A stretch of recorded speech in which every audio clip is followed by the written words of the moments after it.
Hello Shakil. কেমন আছো ভাইয়া? ভালো। আমি আসতেছি বাড়ি। সত্যি? হুম। এই কে কে আসবে? একটা মেয়ে আছে, আমার সাথেও আসবে। কে ভাইয়া মেয়েটা?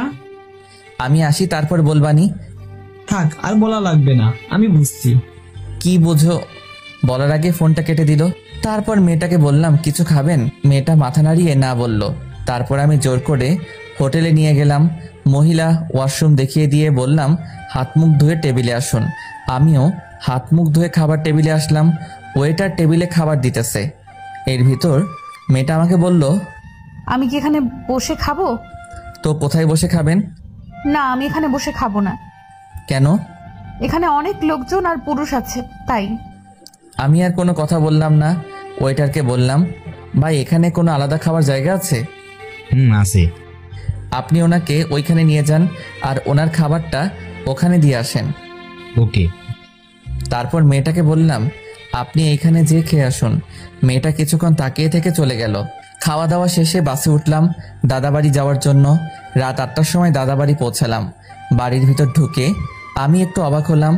আমার দাদা দাদি, 4 চাচা চাচি, 2 ফুপু, ভাই বোনে পুরা ঘর ভরা।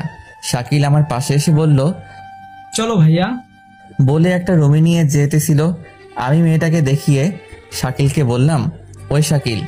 আর ও আপুকে ডাক দিয়ে বলল, আপু, তুই ভাইয়াকে নিয়ে যা। ভাবি মানে? শাকিল মুচকি মুচকি হাসতেছে। আমি মেয়েটাকে বললাম, এনাদের সামনে একটু কান্না করবেন না। মেয়েটা মাথা নাড়িয়ে ঠিক আছে জানালো। আপু আমার সামনে এসে বলতেছে, অনেক বড় হয়ে গেছিস। মানে? মেয়েটাকে দেখিয়ে এই যে বলে আপু মেয়েটাকে নিয়ে অন্য রুমে চলে গেল। আমি রুমে এসে ফ্রেশ হয়ে বের হওয়ায় শাকিল আমার হাতে একটা পাঞ্জাবি দিয়ে বলল, পরো এটা। আমি বললাম না আমার জামা কাপড় ব্যাগে আছে। তারপরেও পরো, দাদা পড়তে বলেছে। আমি পরে বের হলাম। তারপর দাদার পাশে বসলাম। দাদাকে বললাম, কেমন আছো? তারপর দাদা আমাকে জড়িয়ে ধরে কান্না করতে লাগলো আর বলল, তোর মা বাপ এখন আমার উপর অভিমান করে আছে। আমি ফোন করেছিলাম তোর আব্বু আম্মুকে, তারা সকালে আসতেছে। আমি অবাক হয়ে গেলাম। এই 21 বছর পর দাদা আমার আব্বু আম্মুর সাথে কথা বলল। আমার মা বাবা প্রেম করে বিয়ে করছিল বলে মেনে নেয়নি।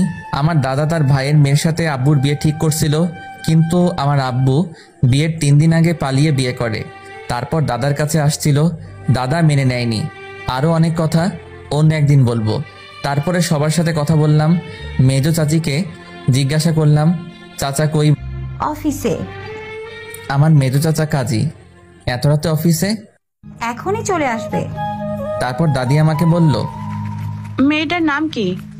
আপু চিল্লাইয়া বলল, রোজা। সবাই মেয়েটার প্রশংসা করতে লাগলো। আমি একটু রুমের বাইরে এসে রিয়াকে ফোন দিলাম। কোথায় তুমি? দাদা বাড়ি। তোমার না খুলনা আসার কথা ছিল? একটু সমস্যা হয়েছে, তাই দাদা বাড়ি আসলাম। কি সমস্যা হয়েছে? তুমি ঠিক আছো তো? তেমন কিছু হয় নাই। তোমার পরীক্ষা কেমন হলো? ভালো। শোয়ান শোয়ান, দাদা ডাকতেছে। আমি রিয়াকে বললাম পরে ফোন দিব, দাদা ডাকতেছে। কাল আমার পরীক্ষা নাই, আজ সারা রাত কথা বলবো। আচ্ছা, আমি পরে ফোন দিচ্ছি। Okay. I love you. I love you too. Bye. Phone কেটে ফোনটা সাইলেন্ট করে রাখলাম। রুমের ভিতর এসে দেখি মেজো চাচা এসে পড়ছে। সবাই অনেক খুশি। আমাকে দেখে সবাই হাসতেছে। আমি দাদির পাশে বসলাম। দাদি বলল, কবুল বল।